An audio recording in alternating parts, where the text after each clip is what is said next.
الحمدللہ آج ہم نبی کریم صلی اللہ علیہ وسلم کی وہ مبارک حدیث پڑھنے جا رہے ہیں جو ہمیں معاشرے میں برائی کو روکنے اور اصلاح کی فکر کا سبق دیتی ہے۔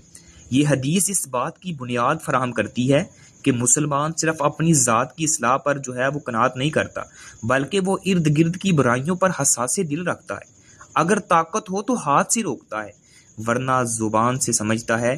یعنی وہ زبان سے اس کو سمجھاتا ہے لوگوں کو۔ اگر یہ بھی ناممکن ہو تو کم از کم دل میں اس کو برا جانتا ہے۔ اور یہی وہ طرز عمل ہے جو ہمیں نبی کریم صلی اللہ علیہ وسلم کی سیرت میں بدرجہ اتم نظر آتا ہے۔ کبھی ممبر پر چڑھ کر نصیحت، کبھی فرد کو نرمی سے سمجھانا، اور کبھی دل کی کیفیت کا تذکرہ فرمانا۔ اس حدیث کے ذریعے ہم یہ سمجھنے کی کوشش کریں گے کہ ایک سچے مسلمان کا رد عمل برائی کے خلاف کیسا ہونا چاہیے، عملاً کیسا ہونا چاہیے، قولاً کیسا ہونا چاہیے، اور قلباً کیسا ہونا چاہیے۔ تو سب سے پہلے ہم حدیث کا ترجمہ دیکھیں گے، پھر اس کی تشریح دیکھیں گے۔ بسم اللہ الرحمن الرحیم۔ الحدیث الرابع والثلاثون، 34 نمبر حدیث ہے۔ عن ابی سعید الخدری رضی اللہ تعالی عنہ قال، سیدنا ابو سعید خدری رضی اللہ تعالی عنہ سے روایت ہے، قال کہتے ہیں، سمعت رسول اللہ صلی اللہ علیہ وسلم، میں نے رسول اللہ صلی اللہ علیہ وآلہ وسلم سے سنا، یقول، آپ علیہ الصلوۃ والسلام فرما رہے تھے، من رعا منکم منکرا فلیغیرہ بیدہ، تم میں سے جو شخص دیکھے کہ برائی کو، منکر کام کو اپنی آنکھ سے دیکھے تو اسے چاہیے کہ وہ اپنے ہاتھ سے اسے روکے۔ آگے فرمایا، فَإِن لَّمْ يَسْتَطِعْ فَبِلِسَانِهِ، اگر وہ اپنے ہاتھ سے روکنے کی اس کے اندر طاقت نہیں ہے تو اس کو وہ اپنی زبان کے ساتھ کہہ کے اس کو وہ اپنی زبان سے روکے۔ سب سے پہلا درجہ تو یہ ہے نا، انسان کے اندر اگر استطاعت ہے، طاقت ہے، اپنے ہاتھ سے روکے۔ اگر اپنے ہاتھ سے روکنے کی طاقت نہیں ہے، پھر اپنی زبان سے اسے وہ برا سمجھے، اس کو اپنی زبان سے کہہ کر روکے۔ اور ساتھ فرمایا، فَإِن لَّمْ يَسْتَطِعْ فَبِقَلْبِهِ وَذَلِكَ أَضْعَفُ الْإِيمَانِ، آپ علیہ الصلوۃ والسلام نے فرمایا، اگر ہاتھ سے بھی نہیں روک سکتا، زبان سے بھی نہیں روک سکتا، تو کم از کم اپنے دل میں اسے برا جانے۔ اور یہ سب سے کمزور ایمان ہے، ایمان کا سب سے کمزور درجے کا لیول ہے۔ رواہ مسلم، اسے امام مسلم نے روایت کیا ہے۔ تو یہ حدیث انکار منکر کے وجوب کی دلیل ہے، یعنی منکر کا انکار ایک فریضہ اور ایمانی وصف ہے۔ برائی کا انکار کرنا ایک فریضہ ہے اور ایمانی وصف بھی ہے۔ جس کے اندر ایمان ہوگا نا، وہ برائی کو روکنے کی کوشش کرے گا۔ اگر اس کے اندر استطاعت ہے، یا تو وہ اپنی طاقت کے مطابق اپنے ہاتھ سے روکے گا، اگر اس کا ایمان کا درجہ اس قدر ہے کہ یہاں وہ اپنی زبان سے اس کو برا جانے گا، اگر اس سے بھی گیا گزرا ہے تو کم از کم اس کو اپنے دل سے تو وہ برا جانے گا نا۔ تو یہ ایمان کا سب سے لو لیول ہے۔ اس لیے جس کی ادائیگی ہاتھ، زبان یا دل سے حسب استطاعت ضروری ہے نا، تو وہ یہ حدیث ہمیں واضح کر رہی ہے۔ حدیث کے الفاظ سے بظاہر یہ معلوم ہوتا ہے کہ جو شخص برائی کو اپنی آنکھوں سے دیکھے اسی پر انکار لازم ہے، مگر چونکہ روایت علم کے معنی میں بھی آتا ہے، اس لیے زیادہ راجح یہی ہے کہ یہ حدیث دیکھنے اور جاننے دونوں کو شامل ہے، اور ہر اس شخص پر انکار منکر ہے، ضروری ہے، جس کو پتہ ہو کہ وہ برائی کر رہا ہے، اس کو علم ہو، اس کو وہ برائی کو دیکھ رہا ہے اور اس سے وہ چاہیے کہ اس کو روکے۔ انکار منکر کا پہلا درجہ یہ ہے کہ اگر طاقت ہو تو اسے ہاتھ سے روکے۔ اب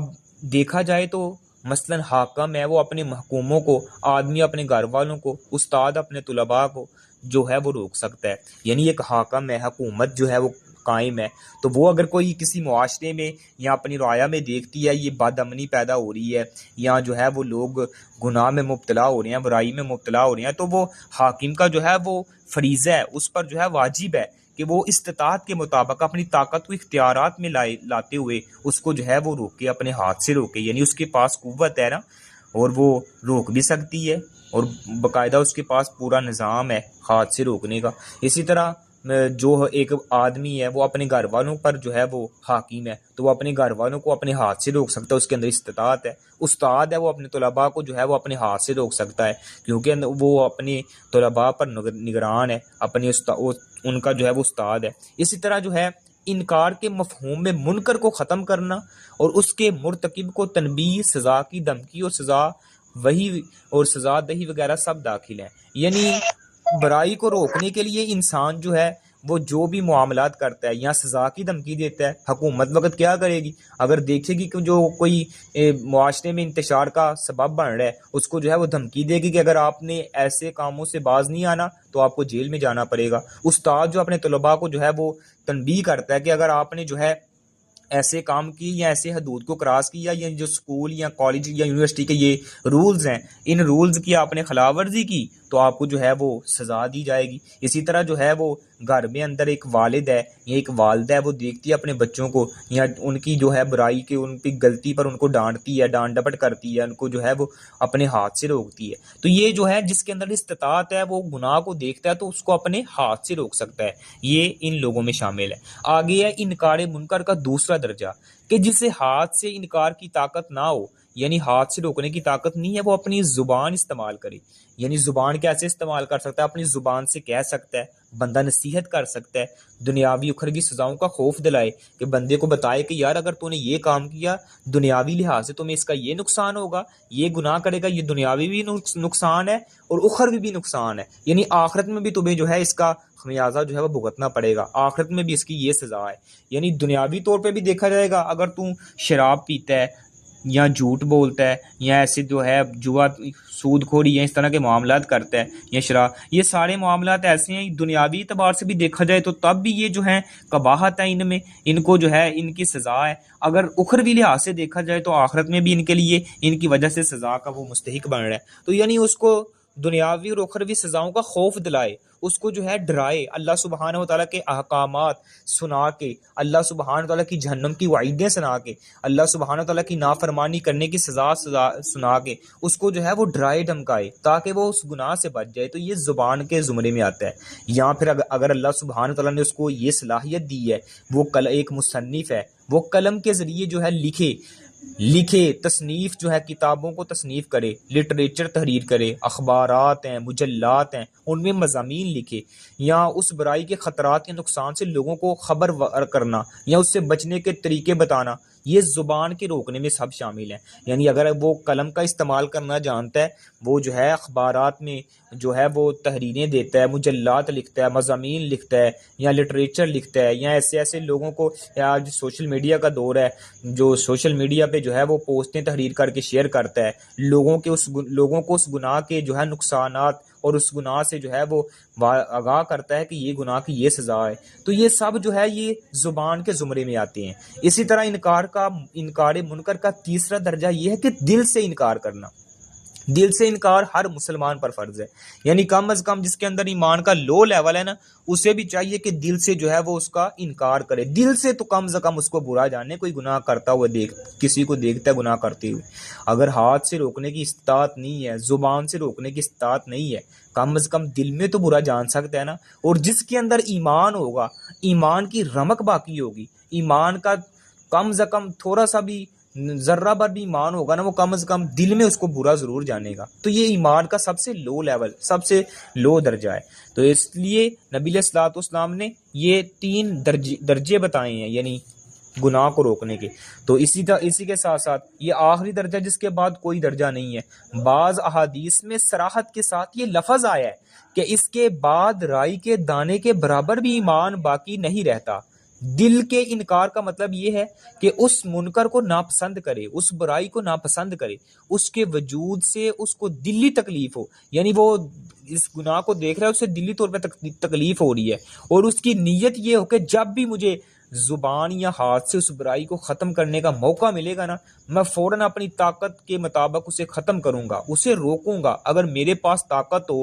اس کے اندر ایمان کی رمق ہے تو وہ اس کو ابھار رہی ہے، کہ اگر تیرے اندر طاقت ہوتی تو اس کو تو زبان سے روکتا، اگر تیرے پاس قوت ہوتی زبان سے روکتا، ہاتھ سے روکتا۔ ایمانی خصلتوں میں فرق مراتب بھی ہیں، ہاتھ سے انکار کرنے والا صرف دل سے انکار کرنے والے سے افضل و اعلیٰ ہے۔ ایک شخص اگر کوئی ایمانی کام پر اپنی عاجزی یا ناتوانی کی بنا پر انجام نہیں دے پاتا تو اگرچہ گناہ گار نہیں ہے، لیکن وہ شخص اس سے افضل ہے جو ایمانی کام سر انجام دے رہا ہے۔ یعنی ایک شخص کے اندر تو استطاعت ہی نہیں ہے نا، اس کے اندر طاقت ہی نہیں ہے روکنے کی، تو ایک شخص وہ ہے جس کے اندر طاقت ہے، تو جس کے اندر طاقت ہے وہ روک رہا ہے، تو جس کے اندر طاقت نہیں ہے وہ اس سے افضل ہے۔ یعنی جو روک رہا ہے، طاقت ہے، روک رہا ہے، اس کے وہ افضل ہے اس بندے سے جس کے اندر طاقت نہیں ہے، اگرچہ جس کے اندر طاقت نہیں ہے وہ گناہ گار نہیں ہوگا کیونکہ اس کے اندر تو استطاعت ہی نہیں ہے نا، تو یہ مراتب ہیں خصلتوں کے، اسی کے ساتھ ساتھ لیکن وہ شخص اسے افضل، اور اس اصول کی شریعت کے میں کئی مثالیں بھی ہیں، ایک مثال وہ عورتوں کی ہے، نبی علیہ الصلوۃ والسلام نے فرمایا کہ عورتوں کے دین کی کمی یہ ہے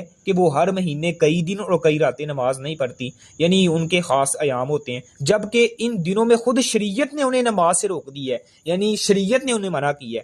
اس کے باوجود اس سے دین کی کمی بتایا گیا ہے۔ دوسری مثال یہ ہے کہ ایک امیر ہے اپنے صدقہ خیرات کی بنا پر اس فقیر سے افضل ہے جو صدقہ اور خیرات نہیں کر سکتا، اگرچہ وہ صدقہ خیرات نہ کرنے کی بنا پر گناہ گار نہیں ہے، یعنی وہ جو غریب ہے وہ صدقہ خیرات نہیں کر سکتا، اگرچہ وہ گناہ گار نہیں ہے لیکن وہ جو صدقہ خیرات کر رہا ہے امیر ہے وہ افضل ہے۔ یہ ذالک فضل اللہ یؤتی من یشاء، یعنی اللہ جس سے چاہتا ہے وہ اپنے فضل سے نوازتا ہے، جیسے وہ ہم نے پیچھے حدیث پڑھی بھی تھی نا کہ کچھ مالدار صحابہ تھے، وہ اللہ کے راستے میں جو ہیں وہ مال خرچ کرتے تھے، تو غریب صحابہ کے دلوں میں رشک پیدا ہوا کہ کاش ہمارے پاس بھی مال و دولت ہو، ہم بھی ان کے برابر جو ہے وہ نیکیاں حاصل کریں، تو آپ علیہ الصلوۃ والسلام نے فرمایا کیا میں تمہیں ایسا عمل نہ بتاؤں، آپ ذکر و اذکار کرو گے، سبحان اللہ، الحمدللہ، لا الہ الا اللہ واللہ اکبر، اس کو جو ہے ورد کیا کریں گے، اللہ سبحانہ و تعالی آپ کو وہ مال خرچ کر رہے ہیں، آپ یہ کلمات کا ورد کر رہے ہیں، اللہ آپ کو ان کے برابر جو ہے وہ نیکیاں عطا فرمائے گا۔ جب امیر صحابہ کو پتہ چلا غریب صحابہ یہ ورد کرتے ہیں، یہ ذکر و اذکار کرتے ہیں، اس کی بڑی فضیلت ہے، انہوں نے اللہ کے راستے میں مال خرچ کرنا بھی ساتھ ساتھ جو ہے جاری رکھا اور ساتھ ساتھ یہ جو ہے ذکر و اذکار بھی کرنے لگے۔ اب جو غرباء صحابہ ہیں، غریب صحابہ ہیں، وہ دوبارہ نبی علیہ الصلوۃ والسلام کے پاس گئے، آپ علیہ الصلوۃ والسلام کو جا کے بتایا کہ جو غریب صحابہ ہیں وہ تو یعنی جو امیر صاحب ہیں وہ مال بھی خرچ کر رہے ہیں، ساتھ انہوں نے ذکر و اذکار کرنا بھی شروع کر دیا ہے، اب پھر وہ ہم سے زیادہ نیکیوں میں آگے بڑھ گئے ہیں، یعنی ان کی رغبت نیکیوں میں آگے بڑھنے میں ہوتی تھی، آج ہماری ہیں ایک دوسرے کی ٹانگ کھینچتے ہیں، ایک دوسرے کو جو ہے نیچا دکھانے کی کوشش کرتے ہیں۔ تو نبی علیہ الصلوۃ والسلام نے فرمایا بھائی ذالک فضل اللہ یؤتی من یشاء، یہ تو اللہ کا فضل ہے نا، جسے چاہتا ہے وہ عطا کرتا ہے۔ تو انکار منکر کے چار حالات ہیں، پہلی حالت یہ ہے کہ منکر برائی کو ختم کیا جائے یا اس کی جگہ پر معروف آ جائے، دوسری حالت یہ ہے کہ منکر کم ہو جائے گا اگرچہ پوری طرح ختم نہیں ہوگا، تیسری حالت یہ ہوگی کہ منکر برائی کو ختم ہو جائے لیکن اس جیسا کوئی دوسرا منکر کام، دوسری برائی اس کی جگہ لے لے، اور چوتھی حالت یہ ہے کہ منکر تو ختم ہو جائے، برائی تو ختم ہو جائے لیکن اس کی جگہ پر اس سے بڑا منکر آ جائے، کوئی بڑی جو ہے ایسی خصلت آ جائے، گناہ آ جائے۔ تو پہلی دو حالتوں میں انکار مشروع ہے، تیسری حالت میں اجتہاد کی ضرورت ہے، اور چوتھی حالت میں جو ہے وہ انکار حرام ہے۔ تو برائیوں کی انکار میں اگر ہر مسلمان کوتاہی برتنے لگے، یعنی برائی سے روکنے میں اگر مسلمان کوتاہی برتنے لگے تو اس کا انجام نہایت بھیانک ہوگا، اللہ کی رحمت سے انسان کو دوری جو ہے وہ نصیب ہوگی، دوری اللہ کی رحمت سے وہ دور تر دور ہوتا چلا جائے گا، دنیا میں ہلاکت اور بربادی ان کا مقدر بن جائے گی، اور ایک ایسی سزا سے دو چار ہو جائیں گے کہ دعائیں کرتے رہیں گے اور دعائیں ان کی قبول نہیں ہوں گی، کس وجہ سے؟ یعنی وہ فریضہ چھوڑ دیں گے جو اللہ سبحانہ و تعالیٰ نے ان کو یہ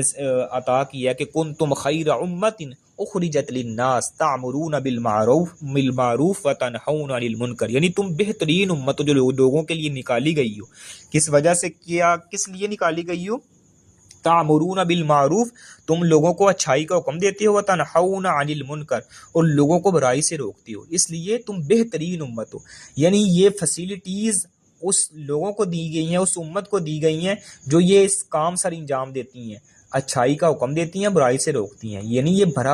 بہت بڑا عمل ہے، اگر کوئی یہ انسان اس پر عمل کرتا ہے، لوگوں کو اچھی باتوں کا حکم دیتا ہے، گناہوں سے روکتا ہے، تو یہ ایک بہت بڑا فریضہ ہے۔ اس لیے بعض اوقات انسان کے سمجھانے میں اس قدر جو ہے وہ سختی آ جاتی ہے کہ جس کو سمجھانا ہوتا ہے وہ بجائے اس کے کہ وہ آپ کی بات مانے، وہ آپ سے متنفر ہو جاتا ہے، یعنی ہمارے سمجھانے کا انداز ایسا ہوتا ہے، ہم اس کو سمجھا نہیں رہے ہوتے بلکہ وہ تنقید کر رہے ہیں۔ آپ نے اگر کسی پر تنقید کرنی ہے تو تنقید برائے تنقید نہ ہو، تنقید برائے اصلاح ہو۔ اگر کسی کے اندر آپ کوئی خامی دیکھتے ہیں، آپ سمجھیں گے کہ اس کو جو ہے وہ لوگوں کے اندر ہی جو ہے اس کو منع کرنا شروع کر دیں گے، اس کو روکنا شروع کر دیں گے، وہ آپ کی بات ماننے کی بجائے آپ کے خلاف ہو جائے گا، اور وہ ڈٹ کے وہ اس پر گناہ پر جو ہے وہ جاری اور ساری رکھے گا، اور وہ اس پر ڈٹا رہے گا۔ کچھ بعض اوقات ایسا ہوتا ہے بڑی حکمت عملی اپنانی پڑتی ہے، حکمت عملی کے ساتھ جو ہے اس کو گناہ سے روکنا پڑتا ہے، آپ تنہائی میں اس کو ملیں، آپ اکیلا جب وہ ہوگا نا، جب اس کے پاس کوئی بھی نہیں ہوگا، تب آپ اس کو ملیں، بڑے اچھے احسن انداز میں اس کو سمجھائیں، یار تمہارے اندر میں نے یہ کمی دیکھی ہے، ایز اے برادرانہ میں آپ کو مشورہ کرتا ہوں، ایز اے بھائی میں آپ کو جو ہے وہ اچھا مشورہ دیتا ہوں کہ یہ گناہ جو ہے سے شریعت نے ہمیں منع کیا ہے، تو کیوں نہ میں چاہتا ہوں کہ میں تجھے اس گناہ سے روک کے تجھے اچھائی کی طرف لے کے آؤں، اس لیے اس کو چھوڑ دے۔ وہ آپ کی 100% یقین ہے کہ وہ آپ کی بات مان لے گا۔ اگر آپ اس کو جو ہے وہ لوگوں کے بڑے مجمع میں اس کو منع کریں گے نا، اس کو سمجھیں گے یار تو یہ گناہ کر رہا ہے، وہ بجائے اس کے کہ آپ کی بات ماننے گا آپ سے متنفر ہو جا، وہ آپ کی بات کبھی بھی نہیں مانے گا، اس گناہ پر بھی ڈٹا رہے گا۔ اس لیے سمجھانے کا انداز ہوتا ہے، حکمت کا انداز ہوتا ہے۔ اور نبی علیہ الصلوۃ والسلام جو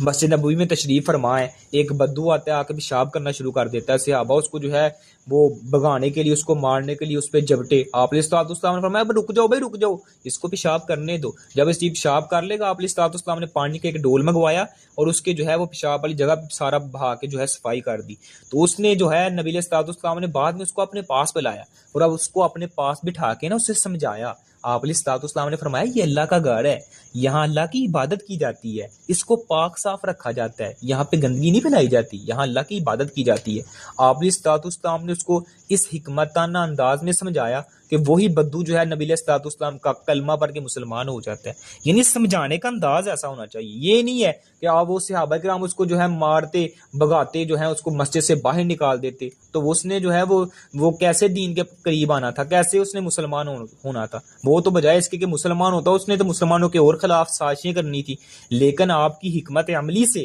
وہ جو ہے کلمہ پڑھ کے مسلمان ہو جاتا ہے، یہ اللہ کی اس پر رحمت ہوتی ہے۔ اس لیے آپ ایسا انداز اپنائیں۔ بلکہ ایک حدیث میں آتا ہے نبی علیہ الصلوۃ والسلام کے پاس ایک بندہ آیا، آپ علیہ الصلوۃ والسلام کی مجلس میں بیٹھا ہے تو اٹھ کے پتہ کیا کہتا ہے؟ کہتا ہے یا رسول اللہ اذن لی، مجھے اجازت دو۔ کس چیز کی اجازت دوں بھائی؟ کہتا ہے مجھے اجازت دی جائے کہ میں جو ہے زنا کی اجازت دی جائے۔ آپ علیہ الصلوۃ والسلام صحابہ جو ہے اس کو پکڑ کے جو ہے کھینچ رہے ہیں، بیٹھ جا نیچے، کیسے سوال نبی علیہ الصلوۃ والسلام سے کر رہا ہے، اور اس کو جو ہے برا بلا کیا ہے، یعنی اس کے اپنی باتوں میں یہ کیسے سوال کر رہا ہے۔ آپ علیہ الصلوۃ والسلام نے اس کو اپنے قریب بلایا اور اس کو اپنے قریب بلا کے بڑے حکمتانہ انداز میں آپ علیہ الصلوۃ والسلام نے اس کو سمجھایا۔ آپ علیہ الصلوۃ والسلام نے فرمایا کیا تو یہ بات پسند کرتا ہے کہ تیری ماں کے ساتھ کوئی اس طرح کا کام کرے؟ کیا تو یہ پسند کرتا ہے؟ تیری بہن، تیری بیٹی، تیری خالہ، تیری آپ علیہ الصلوۃ والسلام چاندی یہ رشتے گنوائے نا، تو اس نے کہتا میری غیرت تو گوارا نہیں کرتی۔ تو آپ نے فرمایا وہ بھی تو کسی کی ماں ہے نا، وہ بھی تو کسی کی بہن ہے نا، وہ بھی تو کسی کی بیٹی ہے نا، وہ بھی تو کسی کی خالہ ہے نا۔ اس انداز سے آپ علیہ الصلوۃ والسلام نے اس کو سمجھایا، اور سمجھانے کے بعد اس کے دل میں جو ہے وہ نبی علیہ الصلوۃ والسلام کی بات اتر گئی۔ یعنی اس انداز سے آپ علیہ الصلوۃ والسلام نے اس کو موٹیویٹ کیا، اس کو جو ہے سمجھایا، اور ساتھ آپ علیہ الصلوۃ والسلام نے اس کے سینے پہ ہاتھ رکھ کے اس کو دم کیا، اس کو دعا دی۔ دعا کیا دی تھی نبی علیہ الصلوۃ والسلام نے؟ آپ علیہ الصلوۃ والسلام نے فرمایا اللہم اغفر لہ ذنبہ، اے اللہ اس کے گناہوں کو پاک اور صاف فرما، اس کو گناہوں سے پاک کر دے۔ اللہم اغفر لہ، اللہم اغفر لہ ذنبہ، اے اللہ اس کو گناہوں سے پاک کر دے۔ وطہر قلبہ، اللہ اس کے دل کو تمام میل کچیل ہر قسم کی غلاظت سے اس کے دل کو صاف ستھرا کر دے۔ اللہم اغفر ذنبہ وطہر قلبہ وحسن فرجہ، اللہ اس کی شرمگاہ کی حفاظت فرما، اس کی عزت و ناموس کی حفاظت فرما۔ آپ علیہ السلام نے اس قدر اس کے لیے دعا کی، سمجھایا۔ صحابہ کرام بیان کرتے ہیں وہ جو اس طرح کا سوال کر رہا تھا نا، پھر پوری زندگی ہم نے اس کو جو ہے آنکھیں اٹھا کے چلتے نہیں دیکھا، یعنی اس کی نظریں جھک گئی۔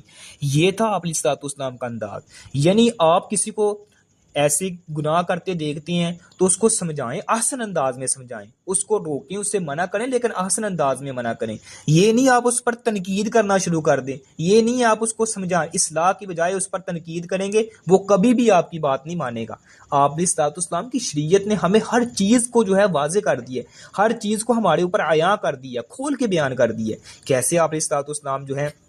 حکمتانہ انداز میں سمجھا رہے ہیں، آپ علیہ السلام نے کیسے اس کو سمجھایا، اور ساتھ جو ہے آپ دیکھتے ہیں نا کسی کو گناہ کرتے ہوئے اور سمجھتے ہیں یار میرا بھائی ہے، میری بہن ہے، میرے عزیز و اقارب ہے، میرے رشتہ دار ہیں، وہ گناہ کرتے ہیں، تو آپ بجائے اس کے کہ لوگوں کے سامنے اس کے عیبوں کو بیان کریں، لوگوں کے سامنے اس کی غیبت اور چگلیاں کریں، آپ نے کبھی اس کو اکیلے میں سمجھایا ہو، اور اس کو اکیلے میں سمجھانے کے بعد کبھی تنہائی میں اس کے لیے دعائیں کی ہیں؟ اے اللہ وہ میرا بھائی ہے، وہ میرا عزیز و اقارب ہے، وہ میرا رشتہ دار ہے، وہ فلاں گناہ میں مبتلا ہے، اللہ میں تیرے آگے دعا کرتا ہوں، اللہ اس کو جو ہے اس گناہ سے باز کر کے اس کو ہدایت کے رستے پہ چلا۔ کبھی آپ نے دعا کی ہو؟ مثالی مسلمان وہ ہوتا ہے جو دوسرے کا خیر خواہ ہوتا ہے، تنہائی میں بھی خیر خواہ ہوتا ہے اور ظاہری طور پہ اس کے سامنے بھی اس کا خیر خواہ ہوتا ہے۔ اس لیے آپ کسی کے اندر برائی کو، گناہ کو دیکھتے ہیں، اس کو اچھے انداز میں سمجھائیں، اس کو علیحدہ کر کے سمجھائیں، اس کو جو ہے آخرت کی جو ہے وہ وعیدیں سنائیں، آپ علیہ الصلوۃ والسلام کے احکامات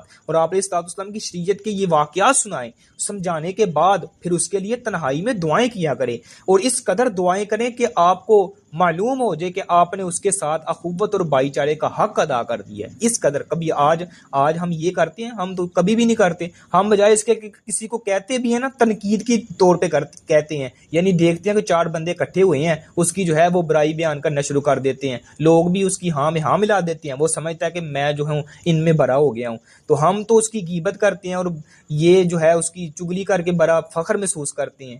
محبت، بھائی چارہ، اخوت اسی وجہ سے معاشرے میں قائم ہوتی ہے کہ آپ دوسروں کے عیبوں پر پردہ ڈال کے، دوسروں کی خامیوں پر جو ہے پردہ ڈال کے اس کو تنہائی میں سمجھا کے پھر اس کے لیے تنہائی میں دعائیں کیا کریں۔ اس انداز سے وہ آپ کی بات بھی مانے گا، اور وہ آپ کی بات ماننے کے ساتھ ساتھ پھر آپ اس درجے سے، آپ اس بات سے جو ہے آپ کے لیے یہ کفارہ جو ہے بن جائے گا کہ آپ نے اس کی سمجھایا بھی اچھے انداز میں، اور اس کے لیے تنہائی میں دعائیں بھی کی ہیں اللہ سبحانہ وتعالیٰ سے۔ آپ علیہ الصلوۃ والسلام نے اس قدر جو ہے حکمت آنا، یہ چند واقعات تو بہت زیادہ ہوتے ہیں لیکن سمجھانا اور بتلانا مقصود ہوتا ہے ٹچ کر کے کہ کیسے آپ علیہ الصلوۃ والسلام نے حکمت بڑے انداز میں جو ہے لوگوں کو سمجھایا ہے، اور لوگوں نے جو ہے وہ آپ کی بات کو مانا ہے، بجائے اس کے کہ آپ جو ہے ان پر سختی کرتے۔ آپ علیہ الصلوۃ والسلام نے وہ، جیسے آپ کو پہلے بھی بتایا، سمامہ بن اسال تھا جس پر جو ہے وہ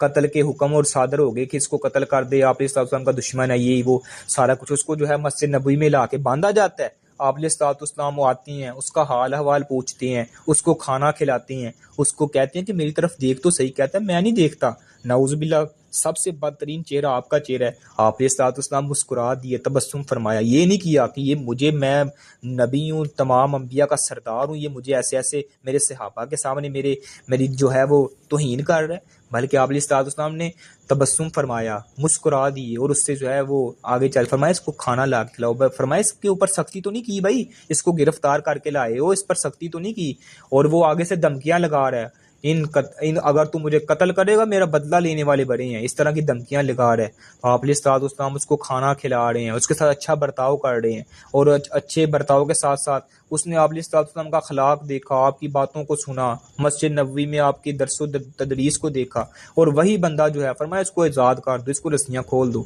اس کو آزاد کر دو۔ وہی جس کو آزاد کیا جاتا ہے تھوڑی دیر بعد واپس مسجد نبوی میں آ جاتا ہے۔ آپ نے جو ہے وہاں دیکھا کہ یہ بندہ دوبارہ پھر آ گیا، فرمایا آپ پھر آ گئے ہو؟ کہنے لگا اپنا بنا کے چھوڑ دیا، آپ کہتے ہو پھر آ گئے ہو؟ کیا کہتا ہے؟ کہتا ہے مجھے کلمہ پڑھاؤ اور مسلمان کر دو۔ یعنی آپ کا انداز ایسا ہوتا تھا، یعنی ایسی حکمت اور ایسی جو ہے اس میں بصیرت ہوا کرتی تھی کہ لوگ جو ہیں آپ علیہ الصلوۃ والسلام کا کلمہ پڑھ کے مسلمان ہو جایا کرتے تھے۔ آج ہمارے سمجھانے کا انداز بہت جو ہے اس میں سختی آ گئی ہے، اس میں بہت زیادہ جو ہے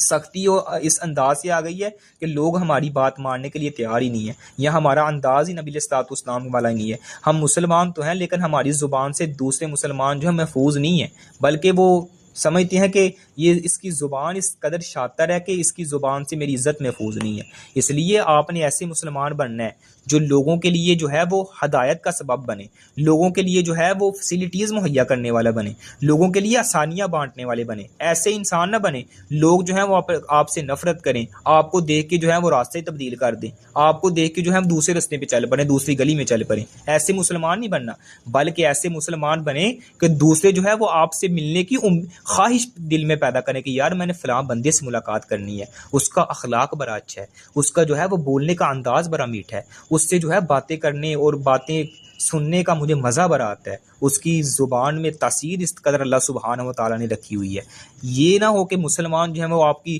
زبان سے اور آپ کی زبان کی سختی سے ہے آپ سے دور ہو جائیں، ایسے مسلمان نہیں بننا۔ تو یہ چند باتیں تھی جو آج کی حدیث سے جو ہے ہمیں مل رہی ہیں۔ تو الحمدللہ آج کی حدیث نے ہمیں ایک باشعور، باوقار اور ذمہ دار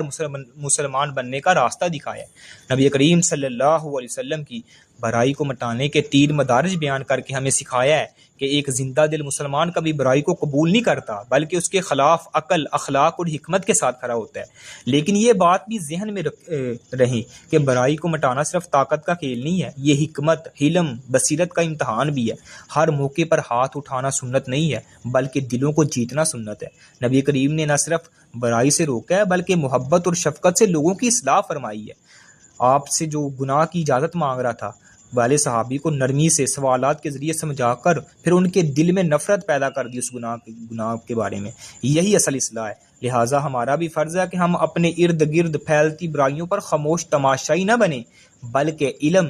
حلم، کردار اور نرمی سے اس برائی کا مقابلہ کریں۔ تنقید برائی اصلاح ہو، نہ کہ تحقیر و تذلیل۔ آج کا پیغام یہی ہے کہ مسلمان وہ ہے جو خود بھی برائی سے بچتا ہے اور دوسروں کو بھی حکمت اور اخلاق سے بچانے کی کوشش کرتا ہے۔ تو اللہ